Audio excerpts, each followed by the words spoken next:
pirmo karto. Sveiki atvykę, senai matyti, senai pats filmavausi, net keista prieš kamerą kažką daryti, bet pagaliau prisiruošiau ir padarysiu jums video apie automobilį, apie tai, kaip mes jį pasiruošėm, ką mes su juo darėm, kaip jis dabar atrodo.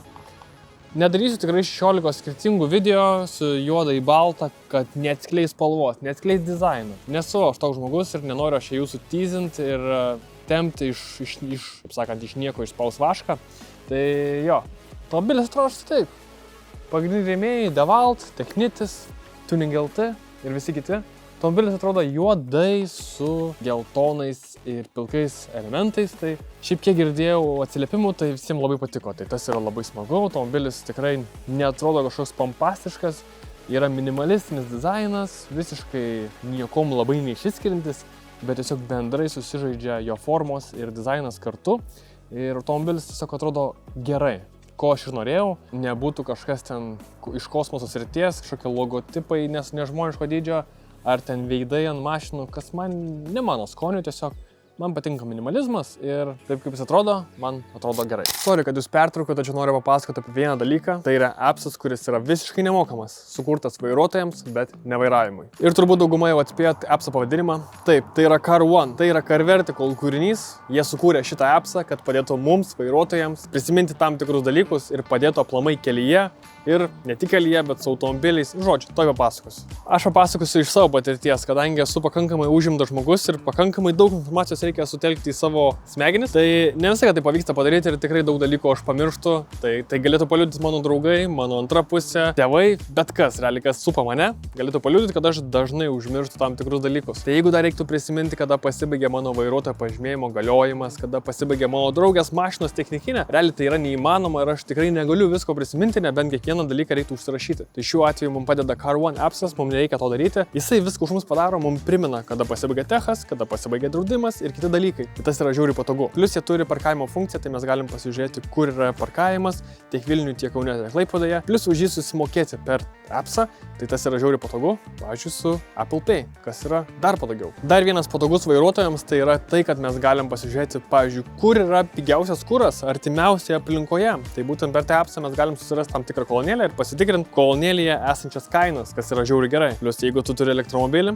gali susirasti artimiausią krovimo vietą ir nuvažiuoti ten pasikrauti savo elektromobilį. Tai realiai viskas yra viename appse, kas yra žiauriai puiku, pagalvota ir man keista, kaip anksčiau niekas nesugalvojo tokio dalyko, nes atrodo, čia realiai būtinas dalykas kiekvieno žmogaus telefone. Tai jeigu jūs vairuojate automobilį, jums reikia šito appso, būtent parsiųskite iš Google Play arba App Store, paliksiu linką aprašyme. Naudokitės Car One programėlę, jinai yra nemokama ir plus prisiregistravus su savo automobiliu jūs gaunate vieną Car Vertical nemokamą ataskaitą, kas yra žiauriai geras dalykas. Tai pasinaudokit, o mes einam toliau į video. Aišku, trūksta dar kelių detalių, kurios dar užsidės ateityje. Neturėjom laiko kol kas, bet jo, šiaip bendrai atsiliepimų labai daug gavau gerų ir tas yra labai smagu, kad tiesiog žmonės vertina mano ir kitų darbą. Tai taip, mes turim čia 5 litrų V8 Merso variklį šitam pirmukė, kuris atsuko 350 arklių ir 500 Nm. Plius minus, grubiai. Tai jo, realiai mes 1,5 metų šitą automobilį gaminom, bet paskutiniai 2 mėnesiai buvo labai stipriai įtempti ir mes tiesiog non-stop darėm šitą automobilį, kad tik spėtumėm į etapą ir treniruotės ir taip toliau. Į Matsuri realiai buvo pirmas planas, kad reikia išvažiuoti. Prieš tai, aišku, reikėjo susimepinti ir nusidažyti, apsikliuoti, visi kiti dalykai, kaip žinot, patys suprantat. Tai esmėtame, kad šokom į automobilį, užsikrovėm automobilį šitą ant tralo ir važiavom į Klaipėdą sukti ant Dino stendo ir pasižiūrėti, ar šitas variklis yra gyvas ar negyvas, nes realiai tik taip galime išsiaiškinti, nes padarėm porą saulių, nieko nesupratom, perpilinė kuras, neaišku, kas ten vyksta, dūmai rūksta ir panašiai. Tai nuvažiavę į Dino stendą, mes išaiškinom, kad variklis yra geras, nebuvo realiai jokių problemų, nei žvakės, nei bobinos, nieko nebuvo, tai viskas labai smagu. Kaip ir sakiau, atsukom beveik 350 arklių į Veleną ir 500 Nm, tai tas yra labai smagu. Man kol kas labai užtenka per akis. Norėtus, aišku, visai ką daugiau. Kaip pravažiavus pirmą kartą automobilį, visai atrodo, kad norisi dar daugiau. Ir prie tos galios labai greit pripranti. Bet šiaip po kemšerso plytos automobilis valdosi kosmiškai gerai. Jis yra labai greitas, labai kibus ir labai smagus. Ir saugus, kas svarbiausia, pilni lankai, sėdynės su ragais, visi per bombasai. Tai dabar važiuojam į Klaipėdą ir parodysim, kaip ten viskas atrodė.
Na ką, ir grįžę iš Dino stendo su pakiliom nuotaikom, kad automobilis važiuoja, padarė stres testus, ten duslintuvas realiai buvo raudonas iki pat reduktoriaus. Tai ant tiek karščio prigeneravo, kad tiesiog duslintuvas visas raudonas, dabar jis yra pasidaręs violetinį mėlynas, tai labai gražiai atrodo, labai smagu pasižiūrėti iš dugno, tikiuosi neapsiversiu ir jūs nepamatysit to vaizdo, bet man smagu. Pakiliom nuotaikom grįžom į Kauną, supratom, kad automobilis važiuoja, labai smagu. Ir ką dabar reikia daryti, kai automobilis važiuoja? Taip, reikia daryti išvaizdą. Iškart šokom prie automobilio dažymo, su broliu per grubiai 2 dienas nusišveitėm, pasiruošėm visą automobilį. Automobilis yra nudažytas absoliučiai visas, tiek pats kėbulas, tiek bodis, tiek prajomai, viskas iki menkiausios detalės, nes jis anksčiau buvo mėlynas, mes jį padarėm juodai pilkai matinį. Per kamerą gal atrodo juodas, bet iš tikrųjų yra tamsiai pilkas.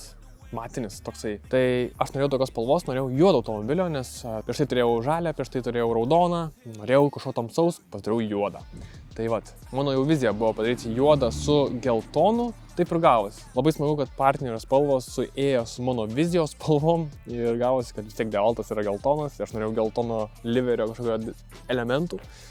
Ir suėjo į vieną dalį, tai labai smagu ir fainai, kad taip gavosi, net netikėtai galima sakyti taip.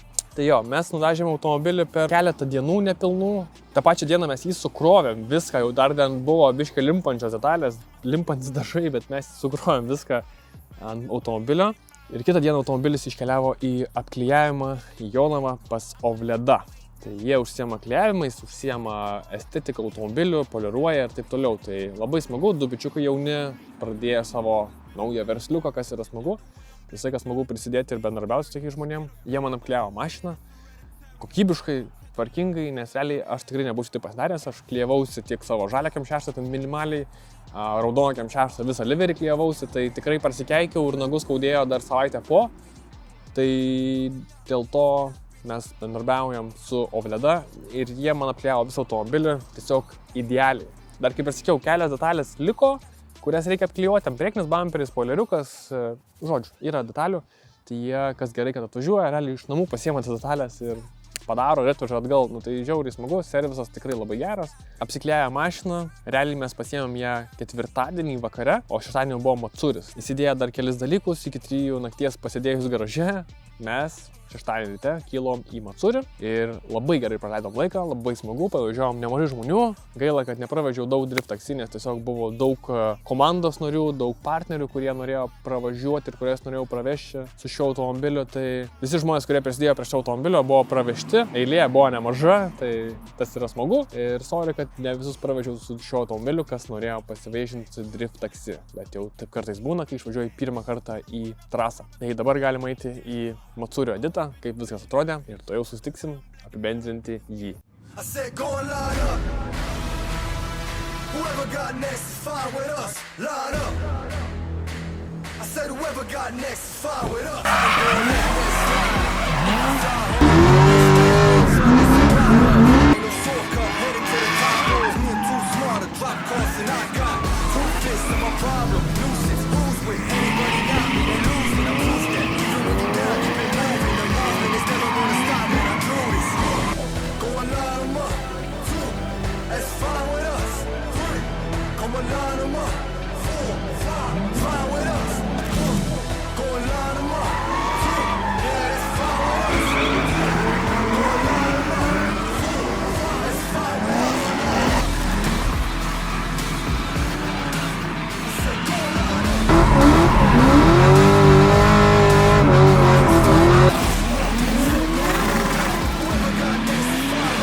Tai štai praėjo mūsų Matsuris, buvo labai daug važiavimo, buvo labai smagu, žmonės priėjo, bendravo, kalbėjom. Tai šiaip Matsuris buvo labai gera treniruotė, išsibandyti šį automobilį, nes pirma treniruotė aplamai su šiuo automobiliu buvo. Tai supratom, kaip automobilis vairuojasi, kiek jis turi sukibimo, pažadėm su amortizatoriais, su kitais dalykais, išsiaiškinom kelias problemas, kurios išlindo, kurių tiesiog nežinojom prieš važiuojant į trasą. Tai jo, puikiai treniruotė, puikus testas automobiliui ir puikus testas man, nes vis tiek jau nemažai laiko nevažiavau būtent drifte. Aišku, simuliatorius ten sėdima nemažai laiko, bet realus važiavimas yra realus važiavimas ir tai labai daug duoda. realiai per pirmą raną jau išvažiavau, pasitačiau ir supratau, kad esu kaip namuose. Ta prasme, po kiem 6 galvojau bus labai didelis šuolis, bet aš iškart supratau, kad čia yra automobilis, kuris vairuojasi, kuris kimba ir jeigu aš pasuku vairą, automobilis ten važiuoja, kur aš noriu. Tai tas man yra labai svarbu. Man patinka jo važiavimas, patinka, jis yra labai greitas ant persimetimų ir panašiai. Aišku, mes jau turėjom kelis incidentus, čia nežinau, ar matot gale, bet yra keli nubrozdimai ant bamperio, ant arkos, ant priekinio bamperio, ant sparno, nu žodžiu. Jau automobilį apdaužėm, spėjom apdaužyti, bet tam ir skirtas, ne? Nu, čia yra drift automobilis, tai jie yra skirti tam, kad jos gadintum, laužytum ir smagiai praleistum laiką. Tai tikrai nesinervuoju ir viskas yra sutvarkoma, tai tikrai nėra problemų. Pasikeitėm, aišku, ten visokios tarpinės ar kelias buvom naujas sudėję, bet kažkaip leido, tai vėl pakeitėm naujas, susidėjom dabar kečkeną, pasikeitėm kardano gumas, nu tokios smulkmenos, kurių nežinojom, kad reikia pasikeisti prieš važiuojant, kaip sakant. Nu, kaip ir žinojom, bet nepadarėm. Tai po Matsūrio iškart viską sustvarkėm ir išlėkėm į Ubhilą. Bet Ubhilas jau bus kitas video, pamatysite tenais, kaip mums sekėsi. Greičiausiai Lietuvos trasoj, kur reikia įmušti net į 3 bėgį. Pastatymas yra apie 140 km/h grubiai, pagal GPS žiūrėjau. Matsūris labai ačiū partneriams, kurie prisidėjo, Devalt, Technitis, Tuning LT, Desiga, Ovleda ir visi kiti. Tai ačiū Jums, ačiū draugams, kurie prisidėjo prie šio automobilio sukūrimo. Labai džiaugiuosi, kad jį pavyko padaryti tokį, koks jis yra. Gražus, greitas, smagus žaislas, su kuriuo mes šiais metais bandysim užkariauti Sempro lygą. Bandysim laimėti, ką čia kalbėti. Tikrai nenoriu važiuoti tam, kad važiuot, noriu laimėti. Esu konkurencingas žmogus, mėgstu adrenaliną ir tikiuosi, kad pavyks mums šiais metais užkariauti Sempro lygą ir užlipti ant podiumo. Būtų smagu. O kai bus, matysim, galite žiūrėti videkus, subscribinti ir pamatysit, kaip mums sekėsi šį sezoną, kaip seksis šį sezoną. Bet jo, darbų dar yra likę, pasidaryti reikia namų darbus prieš pirmąjį etapą, kuris bus birželio 1, tai galite atvykti irgi į Nemuno žiedą. Gegužės 31, birželio 1 dienomis, Nemuno žiedas, Ubhilas, antros Sempro varžybos, greičiausiai Lietuvos trasa. Tai bus įdomus tiek poriniai, tiek kvalifikacija. Ir dar to pačiu lauks ir pro lygos varžybos, kur visą laiką būna labai įspūdingos, dideli greičiai, daug dūmų, avarijų, visko būna, tai labai smagu. Tai vat, ačiū, kad žiūrėjot, nepamirškite apie Car One ir susitiksim kitame video. Čiau! Užsidaro kaip Daily Caras, net turbūt geriau negu Daily Caras, pažiūrėkit. Beveik kaip su pritraukėjais, ane?